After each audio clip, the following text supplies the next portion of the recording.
Hey everyone, Pushing Up Roses here, and it's been a while since I've answered some questions, so that's what I'm doing today, while playing Dredge. And if you haven't played Dredge, I highly recommend you check it out, especially if you love a dark Lovecraftian story and or fishing. Let me tell you, if you like fish, especially weird fish, this is the game for you. I pulled these questions from my Patreon, so if you're interested in participating in things like this, consider checking out my page, and if not, well, you're still getting this Q&A whether you like it or not. Okay, let's just dive in. Can you review Mirror Mirror season 5 finale from Murder, She Wrote? So, I'm not sure I ever reviewed a finale episode of any season, but I'm definitely down. I looked up the premise, and I think it's a two-parter, so that's exciting. And I just assume at some point I'll have done all of the Murder, She Wrote episodes. I'm just going to be doing these videos until I'm 80. Are there any other TV shows or sitcoms that you grew up with and had an impact on your life, like The Golden Girls, Murder, She Wrote? Definitely The Monkees. That was a show me and my dad watched together, and I really, really loved it. I still rewatch the episodes. I've seen them in concert. I was devastated when Mike Nesmith passed just last year. Huge Monkees fan in general. So I grew up on Nick at Night, so I love all of those older shows from the 60s, 70s, 80s, Get Smart, Taxi, Mary Tyler Moore Show, Dick Van Dyke, all of that good stuff. Would you consider covering other Christmas or religious movies?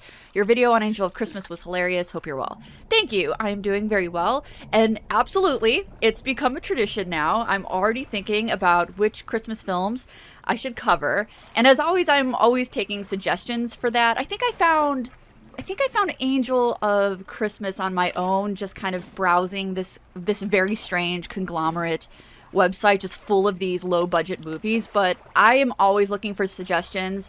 I would say 95% of the things I cover are things I found in the comments. So go ahead. What's your favorite basket story? My favorite basket story is how I came about adopting her, actually.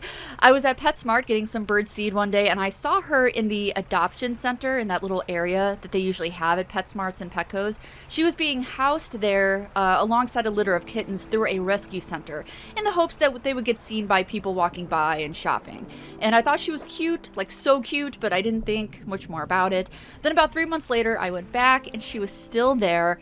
All of the kittens had been adopted, but she remained, and she looked so sad and so lonely. So I grabbed an adoption application, and I called, and I made an appointment to meet with her. And the volunteer said, "Have you met with Basket before?" And I said, "No." And she said, "She's kind of a special cat. Other people have met with her, but found her too distant, too aloof. She hasn't been able to find her forever home yet." And I said, "That's okay, I still want to meet her." And as soon as I walk into the meeting room where they're being housed, she meows at me, comes up, and starts nuzzling all over my hands and lets me pet her. And the volunteer was shocked. And that's how I knew she was my cat. She chose me.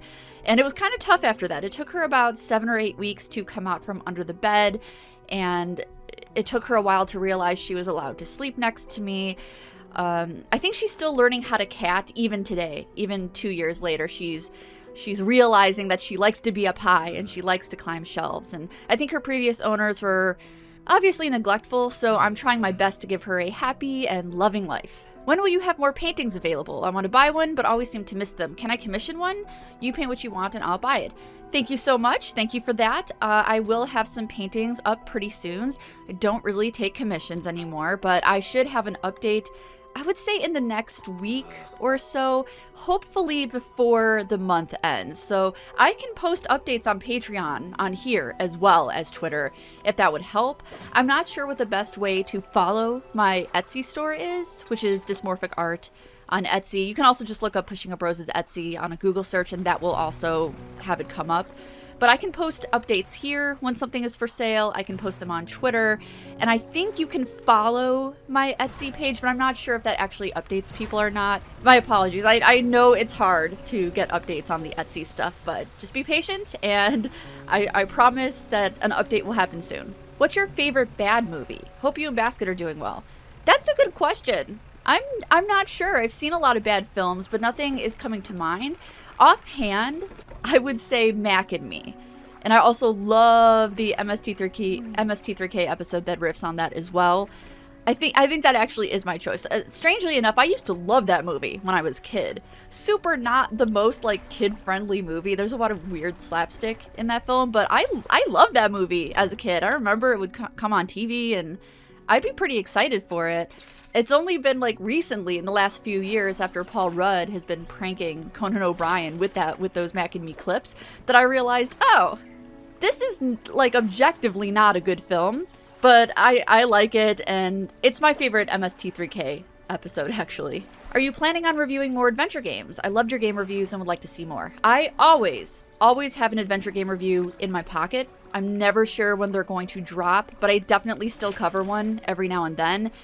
And even more so, I like covering the new indie adventure games. I like covering those a lot. I like giving them some attention, so I think there definitely is going to be a review of an indie adventure game pretty soon. Otherwise, I still got Day of the Tentacle to review, don't I? That's got to come out soon. If you could be a character in a comic book, who would you want to be, a hero or a villain? And what powers or abilities would you possess?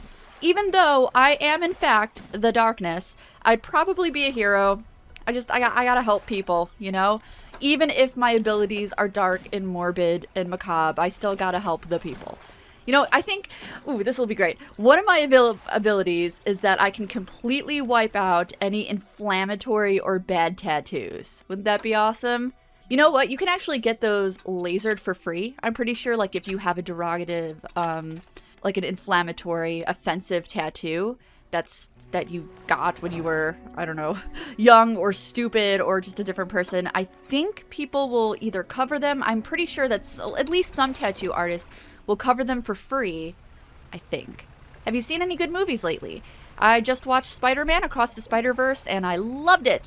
But especially thrilling to me was the score. Man, that movie sounded amazing. I loved every second.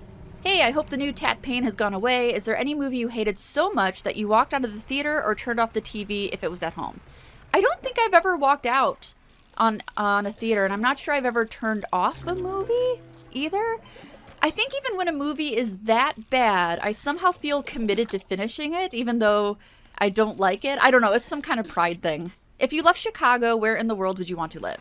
I'm taking my first out-of-country vacation to London in September, so I don't have many points of reference, except for, you know, here in the U.S.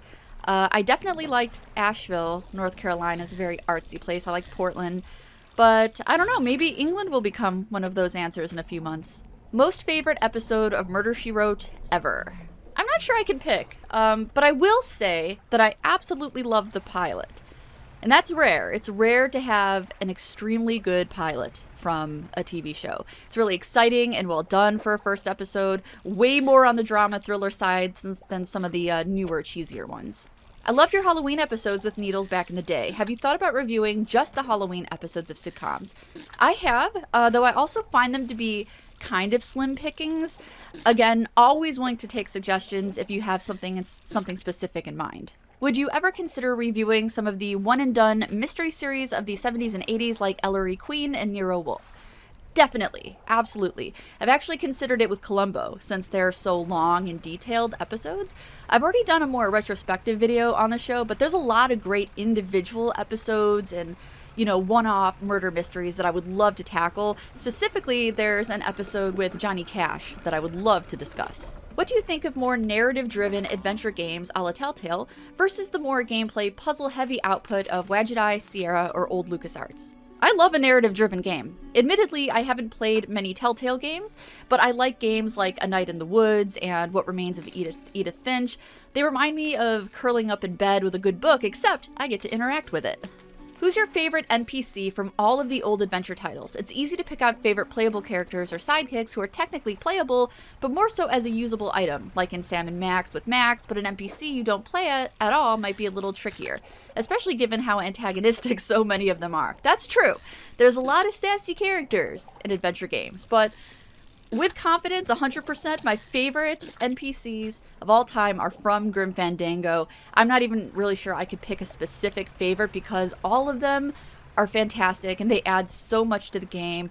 There's Velasco, Carla, Lupe, Salvador, I really love the entire cast when I play this game, and when I do, I make sure to go through all of Manny's dialogue trees with them. Finding new characters to talk to in that game was always such a delight. Have you ever considered reviewing any of Angela Lansbury's non-Murder, She Wrote works? Miss Eris Goes to Paris or The Unexpected Mrs. Polifax et al. I've definitely considered reviewing the movies Gaslight or Bedknobs and Broomsticks, and I believe Gaslight was her first role, so yeah, I think that'd be a pretty interesting video, especially due to the nature and the subject matter of that movie.